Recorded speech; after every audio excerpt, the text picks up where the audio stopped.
Hi friends, welcome back to my channel. எல்லோரும் எப்படி இருக்கீங்க? நல்லா இருக்கீங்களா? இன்றைக்கி கிச்சனை டீப் க்ளீனிங் பண்ணுற வீடியோ தான் பார்க்க போகிறோம். வாங்க பார்க்கலாம். முதல்ல கிச்சனில் எனக்கு இந்த மாதிரி ஒரே ஒரு ஷெல்ஃப் தான் இருக்குது, நல்ல பெரிய ஷெல்ஃபு. இந்த ஷெல்ஃபில் உள்ள திங்ஸ் எல்லாம் எடுத்து வச்சுட்டு க்ளீன் பண்ணிடலாம். முதல்ல மேலே இருக்க மசால் பொருள், மாவு டப்பா இதெல்லாம் எடுத்து கீழே வைக்க ஆரம்பிச்சிட்டேன். ஒரு ஷெல்ஃபாக தான் க்ளீன் பண்ண முடியும். தம்பி வீட்டில் இருக்கியா, நான் மொத்தமாக எடுத்து வச்சேன் அப்படின்னா அவன் விளையாண்டுட்டு போயிடுவியான். ஆனால் மேலே உள்ள திங்ஸ் எல்லாம் முதல்ல எடுத்து வச்சுட்டு ஒரு ட்ரையான கிளாத் வச்சு முதல்ல அந்த ஷெல்ஃபை மட்டும் நல்லா தொடச்சி விட்டுறலாம். தொடச்சி விட்டுட்டு அப்புறம் ஒரு நல்ல ஈரமான துணியை வச்சுட்டு இந்த பக்கத்தில் ஆல்ரெடி எல்லாமே நீட்டாக இப்போ தான் க்ளீன் பண்ணி வச்சுருந்தேன். பெரிய டஸ்ட்டு ஒன்றும் இருக்காது, அதனால சின்ன சின்ன அங்கங்கே களைஞ்சு இருந்துச்சு. சரி, இன்னைக்கு ஃப்ரீயாக இருக்க மாதிரி இருந்துச்சு. சரி, இந்த வேலையை பார்த்துடலாம் அப்படின்ட்டு நானும் செய்ய ஆரம்பிச்சிட்டேன். அதுக்கப்புறம் ஒரு நல்ல ஈரமான துணியை வச்சுட்டு மாவு டப்பா எல்லாத்தையும் மேலாப்பில் மட்டும் நல்லா தொடச்சி அடுக்கி வச்சிட்டேன்.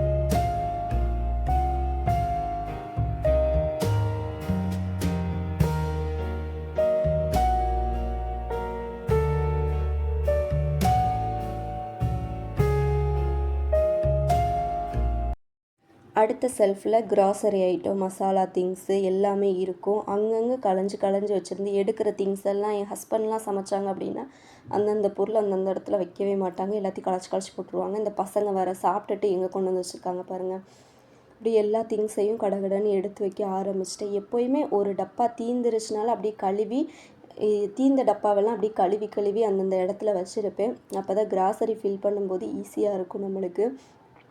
டீத்தூள், அப்புறம் அந்த ரப்பர் பேண்டு எல்லாத்தையும் ஷெல்ஃபில் தான் வச்சுருப்பாங்க. எடுத்தாங்கன்னா அந்தந்த இடத்துல வைக்கவே மாட்டாங்க.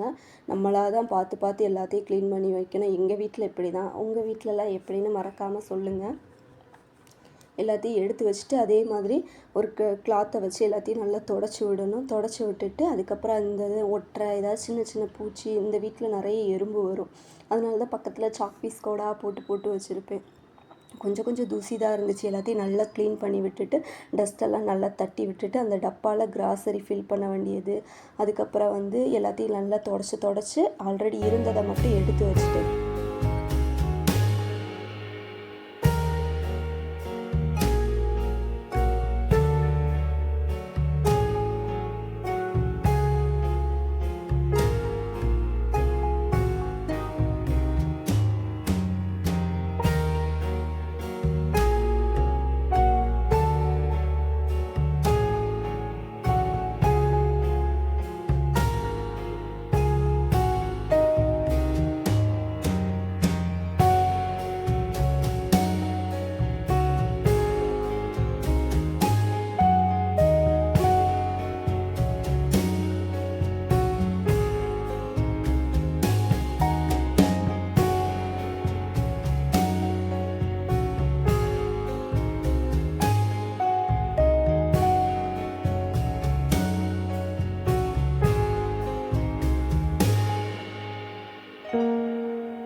ஷெல்ஃபில் இருக்க திங்ஸ் எல்லாம் அப்படி தொடச்சி அப்பப்போ மாற்றி வச்சுக்கிட்டே இருப்பேன். எப்படி வச்ச ஒரு தடவை அடுக்கி வைக்கிறோமா, இன்னொரு தடவை நான் அடுக்கி வைக்கவே மாட்டேன்.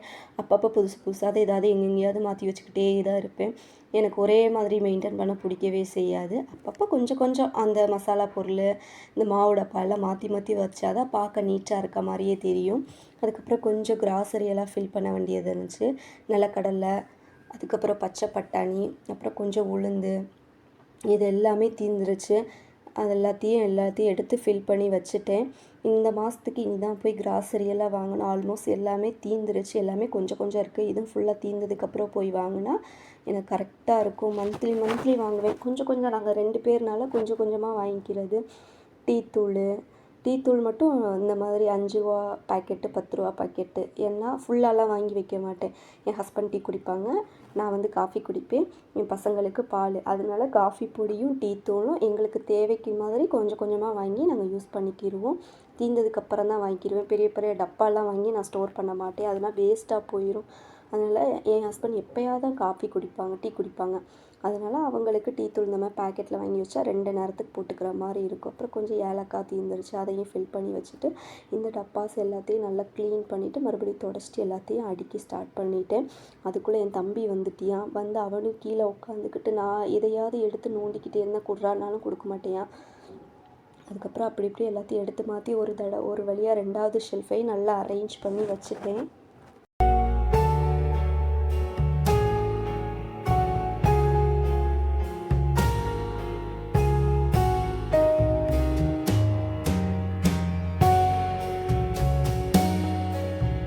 இது 3வது ஷெல்ஃபு. அதே மாதிரி டஸ்டிங்லாம் பண்ணி விட்டுட்டு இதில் நிறைய பாத்திரம் தான் அடுப்புக்குவேன். பக்கத்துலேயே கண்ணாடி கிளாஸ் எல்லாம் இருக்குது. மோஸ்ட்லி இங்கே ஒரு அரிசி டப்பா மட்டும்தான் இதில் வச்சுருப்பேன், மற்றபடி வேறு எந்த டப்பாவும் இதில் இருக்காது. அதுக்கப்புறம் எல்லாத்தையும் நல்லா தொடச்சி விட்டுட்டு அந்த கண்ணாடி கிளாஸ் எல்லாம் ஒரு ஈர துணி வச்சு நல்லா தொடச்சிட்டு அது எல்லாத்தையுமே அந்த பக்கத்துலேருந்து இந்த பக்கத்துக்கு சேஞ்ச் பண்ணி வச்சுட்டேன். ஒரே பக்கமாக வச்சுருந்தா போர் அடிச்சிருச்சு அப்படின்ட்டு இன்னொரு பக்கமாக எடுத்து வச்சு அப்பப்போ கொஞ்சம் கொஞ்சம் மாற்றி மாற்றி வச்சா நம்மளுக்கு பார்க்க அழகாக இருக்குல்ல. அதனால் கிச்சன் மட்டும்தான் நம்மளுக்கு எப்படினாலும் மாற்றி மாற்றி வச்சுக்கிட்டு யூஸ் பண்ணிக்கலாம். அதனால் அப்படி மாற்றி மாற்றி வச்சுக்கிட்டு எப்போயுமே ஓரளவுக்கு கிச்சனை வந்து நீட்டாக மெயின்டைன் பண்ணாலே டீப் க்ளீனிங் பண்ணுற அன்னைக்கு வந்து நம்மளுக்கு வந்து பெருசாக ஒன்றும் வேலை இருக்காது. நான் வந்து ஒவ்வொரு ஷெல்ஃபாக தான் க்ளீன் பண்ணுறேன். டக்கு டக்குன்னு எனக்கு வேலை முடிஞ்ச மாதிரி இருக்கும். எல்லாத்தையும் எடுத்து வச்சேன், டஸ்டிங் பண்ணேன். அந்த இருக்க பொருளெல்லாம் லைட்டாக ஒரு ஈர துணி வச்சு தொடச்சி விட்டுட்டு அப்படி இப்படியே எடுத்து அடுக்குனேன். அந்த மாதிரி எந்த ஒரு கிராசரி தீர்ந்தாலும் உடனே டப்பாவெல்லாம் கழுவி வச்சிட்டோன்னா அடுத்து நம்மளுக்கு ஃபில் பண்ணும்போது ஈஸியாகவும் இருக்கும். நிறைய நேரம் வேலை செஞ்ச மாதிரிலாம் இருக்காது. ஆனால் குட்டி பசங்க வச்சுருக்கவங்களுக்கு ரொம்ப சிரமமாக இருக்கும். இந்த மாதிரி டீப் க்ளீனிங் ஒரு ஃபங்க்ஷன் அன்னைக்கு இல்லை ஏதாவது ஒரு கிருஷ்ண ஜெயந்தி அந்த மாதிரியான ஃபெஸ்டிவல் வரும்போது நம்ம வீட்டையே ஃபுல்லாக க்ளீன் பண்ணும்போது ரொம்ப சிரமமாக இருக்கும். அதுக்கு இந்த மாதிரி கொஞ்சம் கொஞ்சமாக அப்பப்போ நம்ம என்ன வேலையோ அதை கொஞ்சம் கொஞ்சம் செஞ்சுட்டு நீட்டாக மெயின்டைன் பண்ணோன்னா அந்த மாதிரி ஃபெஸ்டிவலுக்கு நம்ம ரொம்ப இழுத்து போட்டு வேலையெல்லாம் செஞ்சு டயர்ட் ஆகிற மாதிரி இருக்காது. நான் எப்போதும் அப்படித்தான். எப்பயுமே கொஞ்சம் கொஞ்சமாக எல்லா வேலையும் செஞ்சு வச்சுருவேன். ரொம்ப பெருசாலாம் வேலை இழுத்து போட்டுக்கெல்லாம் வச்சுக்க மாட்டேன். அப்பப்போ நீட்டாக கிச்சனை எவ்வளோ தூரம் என்னால் நீட்டாகவும் அழகாகவும் மெயின்டைன் பண்ண முடியுமோ அந்த அளவுக்கு மெயின்டைன் பண்ணிக்கிடுவேன். சின்ன சின்ன டிப்ஸை தான் ஃபாலோ பண்ணுவேன். எடுத்த பொருளை எடுத்த இடத்துல வைப்பேன். உடனே பாத்திரத்தெல்லாம் கழுவி வச்சுருவேன். கிராசரியெல்லாம் தீர்ந்துச்சுன்னா கழுவி உடனே எடுத்து வச்சுருவேன். அப்படி வச்சுட்டோம் அப்படின்னா பெருசாக தெரியாது. அதே மாதிரி கவுண்டர் டாப்லேயும் நிறைய திங்ஸ் வச்சுக்க மாட்டேன். அதே மாதிரி எனக்கு கிச்சனுக்கு என்னென்ன பொருட்கள் தேவை மட்டுமோ அதை மட்டும்தான் கிச்சன் செல்ஃபில் நான் அடுக்கி வைப்பேன். வேறு ரேராக தேவைப்படுற இந்த பீட்டரு பெரிய பெரிய பாத்திரம் இது எல்லாமே மேலே இருக்க ஷெல்ஃபில் வந்து அடுக்கி வச்சுருவேன். எப்போ எனக்கு தேவையோ அப்போ வந்து நான் எடுத்து யூஸ் பண்ணிக்கிடுவேன். எல்லா பொருளையும் கிச்சன் செல்ஃபில் அடுக்கணும் அப்படின்னா கிச்சன் வந்து ரொம்ப கச்சகச்சான்னு இருந்த மாதிரி இருக்கும். நம்மளுக்கு ஒரு வேலை செய்யும்போது ஐயோ இவ்வளோ இருக்கே வேலை செய்யணுமா அப்படிங்கிற ஒரு சலிப்பு தன்மையும் வந்துடும். அதனால் எவ்வளோ தூரம் கிச்சனில் நம்மளுக்கு தேவையான பொருளை மட்டும் வச்சுக்க முடியுமோ அவ்வளோ தூரம் வச்சு மெயின்டைன் பண்ணுங்கள். இப்போ நம்மளுக்கு வேலை செய்ய சிரமமாகவே தெரியாது. அப்புறம் இன்றைக்கி சமைச்சிட்டு அப்படியே வச்சுருந்தேன். ஏன்னா கிச்சனை க்ளீன் பண்ணுறதுனால எந்த வேலையுமே பார்க்கல. காலையிலே பொங்கல் வச்சு சாம்பார் வச்சுட்டு மதியத்துக்கும் சேர்த்து சாப்பாடு வச்சு ரசம் வச்சு உருளைக்கிழங்கு ஃப்ரையும் பண்ணி வச்சுட்டு ஹஸ்பண்டும் வேலைக்கு போயிட்டாங்க. நாங்கள் மற்ற வேலையை அப்படியே சாப்பிட்டுட்டு எல்லா வேலையும் ஆரம்பித்து ஷெல்ஃபை ஃபுல்லாக க்ளீன் பண்ணி முடிச்சிட்டேன். அதுக்கப்புறம் பார்த்திங்கன்னா இந்த கவுண்டர் டாப் தான், அது பெருசாக ஒன்றும் எனக்கு வேலை இருக்காது. ஆனாலும் அங்கங்கே பாருங்கள் ரொம்ப அடுப்பெல்லாம் ரொம்ப துடைக்கவே இல்லை. 2 நாளாக ஃபீவர். அதனால தான் என் வாய்ஸும் ஒரு மாதிரி இருக்குது, சளி பிடிச்சிருக்கு. அதனால தான் வாய்ஸு பேசவே முடியலை. ஆனாலும் வீடியோ எடுத்து எடிட் பண்ணி வச்சுருந்தேன். சரி ரொம்ப நாள் ஆச்சு நான் வீடியோ போட்டு, அது அன்றைக்கி எப்படியாவது வாய்ஸ் ஓவர் கொடுத்து போடணுன்னு இந்த வாய்ஸ்லேயே பேசிக்கிட்டு இருக்கேன். எல்லாத்தையும் எடுத்து சமைச்ச பாத்திரம் பொருள் கவுண்டர் டாப்பில் இருக்க எல்லா திங்ஸையுமே எடுத்து வச்சுட்டா தான் நெக்ஸ்ட்டு வேலை பார்க்க முடியும்.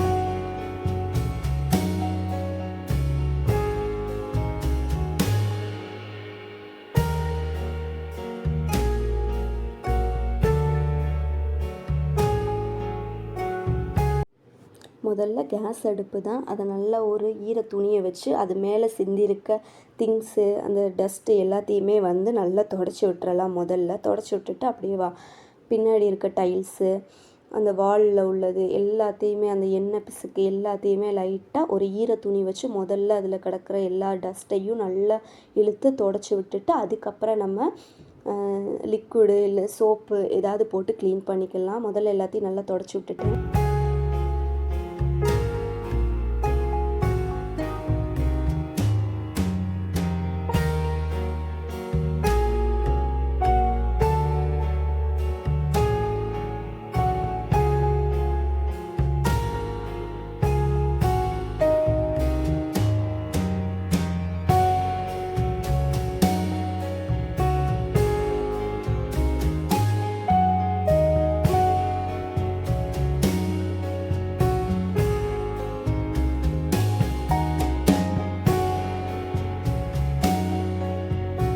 முதல்ல கேஸுக்கு பின்னாடி இருக்க டைல்ஸ் அதில் தான் கொஞ்சம் எண்ணெய் பிசுக்கெல்லாம் இருக்கும்.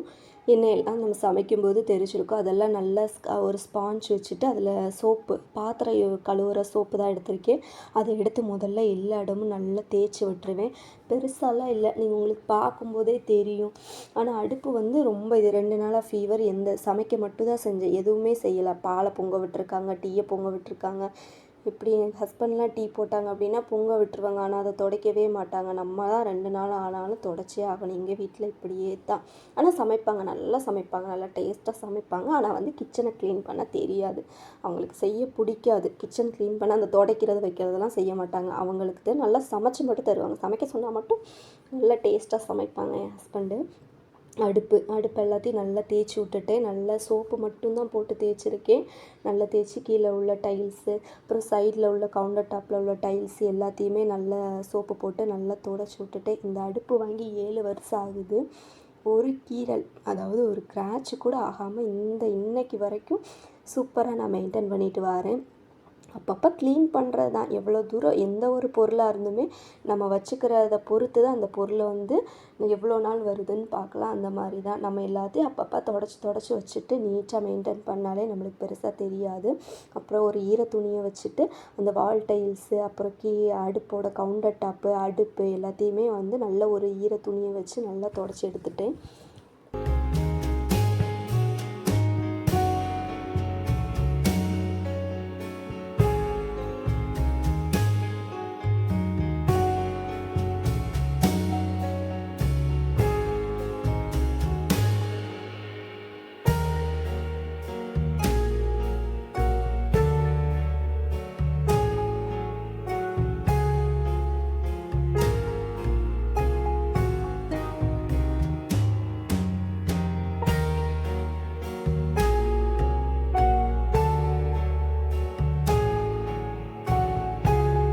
கவுண்டர் டாப் ஃபுல்லாகவே தொடச்சி விட்டாச்சு. கடைசியில் பார்த்தீங்கன்னா என் கவுண்டர் டாப்பில் எந்த பொருளுமே இல்லாமல் இப்படி தான் இருக்குது. ரொம்ப சின்ன கவுண்டர் டாப்பு, ரொம்ப பெருசெல்லாம் கிடையாது. என் அடுப்பு இப்படி இருந்த அடுப்பை எப்படி மாற்றி வச்சுருக்காங்க பாருங்கள். அதுக்கப்புறம் அப்படி கொஞ்சம் சிங்கில் பாத்திரமும் இருந்துச்சு. சமைச்ச பாத்திரம், சாப்பிட்ட பாத்திரத்தை எல்லாத்தையும் எடுத்து போட்டுட்டு எல்லாத்தையும் விளக்கி வைக்க ஆரம்பிச்சிட்டு, கிச்சனை க்ளீன் பண்ணணும்னா மெயின் விஷயமே நம்ம சிங்கில் பாத்திரம் இல்லாமல் மெயின்டைன் பண்ணணும். அதனால் பாத்திரத்தை எல்லாத்தையுமே நல்லா கழுவி வச்சுட்டேன்.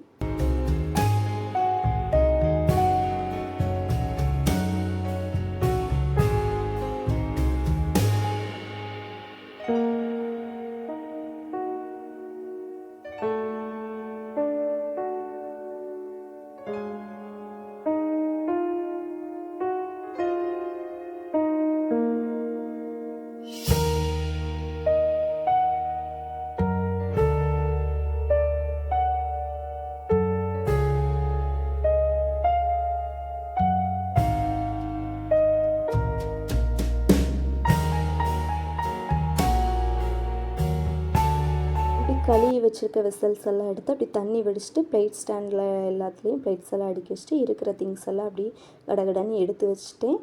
அப்போ தண்ணி வடிஞ்சோன்னே எடுத்து வச்சிட்டோம் அப்படின்னா சிங்க் பக்கத்தில் பாத்திரம் வந்து இருக்காமல் இடம் அடைச்சிக்காமல் இருக்கும்.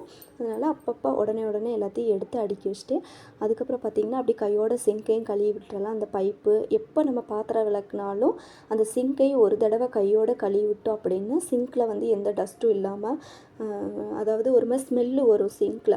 அந்த மாதிரி ஸ்மெல்லு கருப்பாம்பூச்சி இல்லை வேறு ஏதாவது பூச்சி தொந்தரவுலாம் இல்லாமல் இருக்கும். அதனால சிங்கையும் அப்படி கையோட இப்போல்லாம் பாத்திரம் வரைக்குங்களா அப்போ ஒரு சின்ன வேலை நம்ம அதுக்குன்னு ஒரு தனியாக ஸ்க்ரப் வச்சுருப்போம்ல, அதை வச்சு லைட்டாக தேய்ச்சி விட்டுட்டு அதுக்கப்புறம் எல்லாத்தையும் கழுவி விட்டுட்டு அது பக்கத்தில் இருக்க வெசல்ஸு இல்லை ஏதாவது வச்சுருக்கேன் இங்கே சோப்பு டப்பா அதெல்லாம் வச்சிங்கன்னா எல்லாத்தையும் கழுவி வச்சுருங்க. கழுவி வச்சுட்டு கடைசியாக மாஃப் போட்டதோடு இந்த வீடியோ வந்து முடிஞ்சிடும். கடைசியாக ஃபுல்லாக மாஃப் போட்டு விட்டுட்டேன். மாஃப் போட்டு விட்டதுக்கப்புறம் தான் கிச்சன் பார்க்க நல்லா நீட்டாக இருந்துச்சு. இந்த வீடியோஸில் ஏதாவது உங்களுக்கு பிடிச்சிருந்துச்சு அப்படின்னா மறக்காமல் லைக் பண்ணுங்கள். மறக்காமல் நம்ம சேனல் நிறைய பேர் பார்க்குறீங்க, ஆனால் சப்ஸ்கிரைப் பண்ணாமல் பார்க்குறீங்க. ஒரு சப்ஸ்கிரைப் பண்ணிடுங்க, ஒரு சின்னதாக ஒரு லைக்கும் கொடுத்துருங்க. அப்போ தான் எனக்கு நிறைய இன்னும் நான் வீடியோஸ் போடுறதுக்கு எனக்கு ஒரு மோட்டிவேட்டடாக இருக்கும்.